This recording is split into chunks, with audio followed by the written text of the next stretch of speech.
ইয়াতাফাক্কারুনা ফি খালকিস সামাওয়াতি ওয়াল আরদ। যারা আল্লাহ ওয়ালা মুত্তাকি, তাদের এক গুণ আল্লাহ পাক বলতেছেন যে তারা আল্লাহ পাকের সৃষ্টি নিয়ে চিন্তা করে।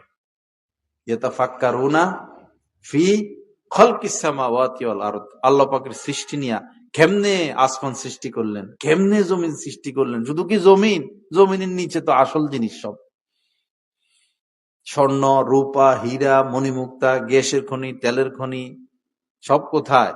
মাটির নিচে। কোন রাজা বাদশাহ গ্যাসের খনি বানায় রাখছে নিচে? এদের তিতাস গ্যাস উঠতেই আছে উঠতেই আছে, আরো কত বছর উঠবে কেউ জানে না। সম্পদ এই দেশকে আল্লাহ পাক কম দেয় নাই, কিন্তু এই দেশের মানুষের যেটা ভুল, এই নেতা নির্বাচনের ক্ষেত্রে ভুল করে। শাসক বর্গ হইল লুটপাট নিয়ে ব্যস্ত, পাচার নিয়ে ব্যস্ত, না হলে এই দেশে কোনো অভাব নাই। এদের কি এক নেশা, শুধু পাচার আর পাচার, পাচার আর পাচার।